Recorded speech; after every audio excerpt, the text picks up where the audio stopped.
All right, guys, we've got our preview here for the Philadelphia Eagles, over under 10.5. Interesting year last year. They fell down in the playoffs, or as the season kind of went on. They started 10-1, though the metrics weren't saying they were 10-1. They were saying they were more like an 8-win team, but they really fell flat on their face to end the season. And then they went into Tampa and got embarrassed, really, in a really bad game. So it was a really bad way to end, though I think a lot of that can, I don't want to say be explained away, but they add some coordinators. Kellen Moore, Vic Fangio come in, we'll talk about in a minute, and the mix of whatever they were doing at those coordinator positions to end last year is gone, which is huge. Jalen Hurts is back and healthy. He was definitely injured toward the back half of last season and just playing through it, and it was noticeable to me. So we'll see. But last year, they fell on their face a little bit as the season went on, though, as I said, I think you can explain away some of that stuff. But let's jump into the coaching. Nick Sirianni, head coach. I thought he was a good head coach. I still think he's a good head coach, but some of the coordinator decisions midway through the season last year were, you can't really defend him in some of that stuff. But as for the coaching stuff, I still think he's pretty good, but we'll see as we go in. Kellen Moore comes in. We'll see if that's an upgrade. Kellen Moore's had a interesting play calling career so far. Not in love with him, but I also don't think he's bad or anything like that. So we'll see. And then Vic Fangio comes in. Historically, a great defensive guy. Didn't work out in Miami. And from what I can tell, or from what I've heard, that may have just been a personality clash thing going on with the rest of the team there. They didn't particularly like him so much. So we'll see if he's still got his fastball. Hopefully he does, for the Eagles' sake, as there's problems on the defensive end that they need to fix. So interesting coaching group. But let's jump on into the roster. Jalen Hurts, as we said, he was injured toward the end of last year. He'd been playing particularly well, or he'd been playing well up to that point in his career, or well enough. A dual threat. I think I had him ranked 7th at quarterback, perhaps. But as I said, he was injured noticeably toward the end of last season. So I don't take a lot of what happened in the last season into account necessarily. He does have some problems with blitzes. We'll see if they can iron that out. But I still think he's a very good quarterback. Kenny Pickett, the backup, he's not a starter, but backup here is, that's fine, is what it is. Running back, they add Saquon Barkley. This is a good signing. A lot of money for a running back, but in terms of just having him on the roster this year, nice. We'll see what he looks like.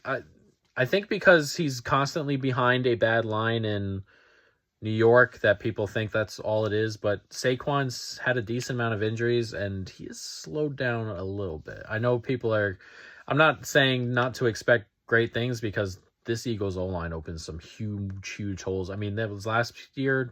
What was his name? Swift. There was that day he went for like 160 and he ran poorly. And like an average running back would have ran for 210 if I remember that properly. That's how poorly he ran, but that's how good the O-line was. Like, they're going to be giant holes for Saquon, which is obviously great and has never really dealt with that kind of thing before, but he's also not Saquon of his rookie year either. So I think there's a nice medium in there. He's still a very, very good running back, of course. Kenneth Gainwell, been on the team a long time, solid.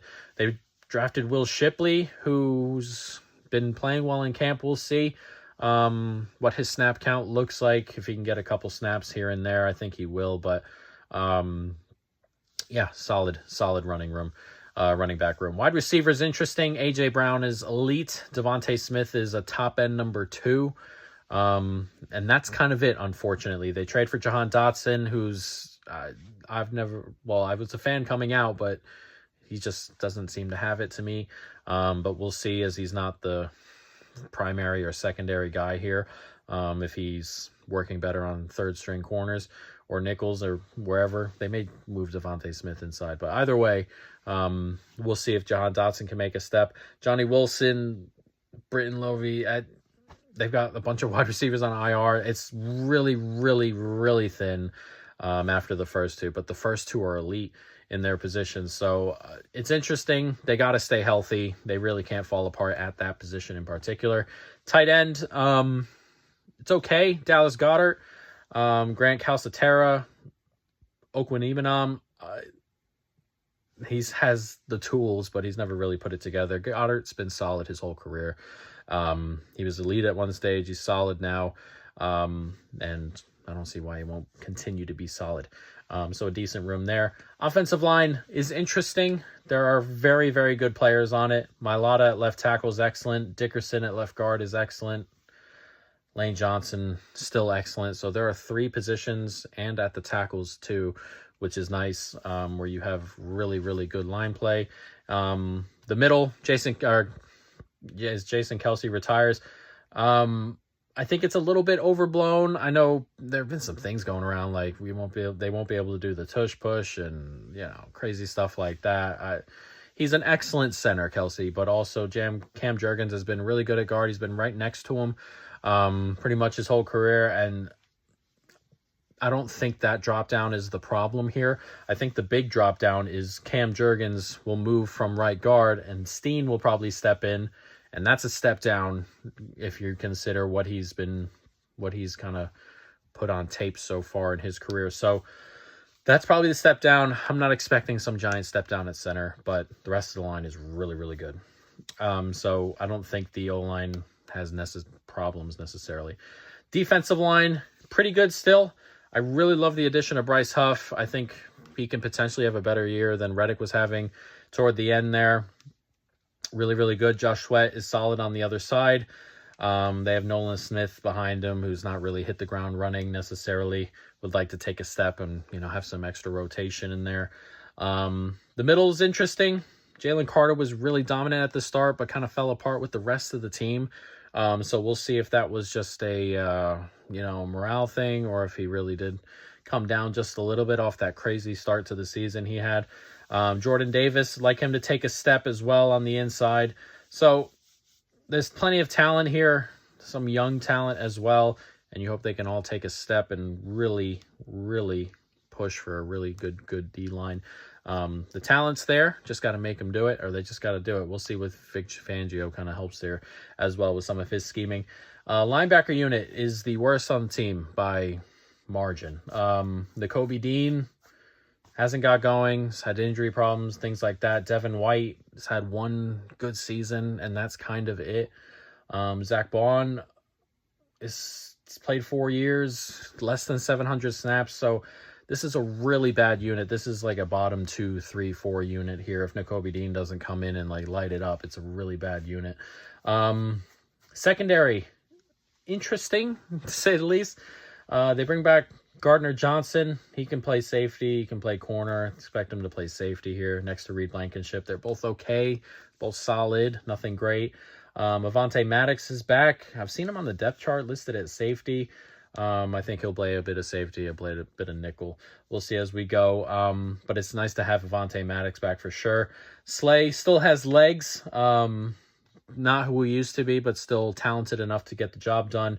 Bradbury doesn't really, but he's also on IR, so we'll see. Keely Ringo, another one who probably swap between safety, nickel, or safety and corner.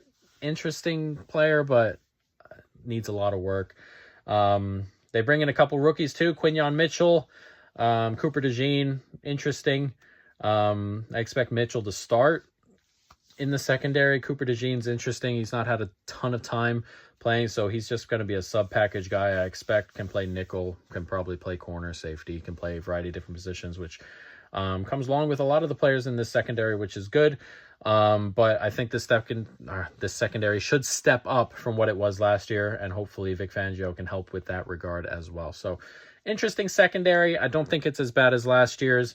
Linebacker unit's really bad. D-line is good. So an interesting defense, and then, of course, an actual defensive coordinator with genuine talent in there as well. So that's kind of, hopefully that's just a big step up in itself.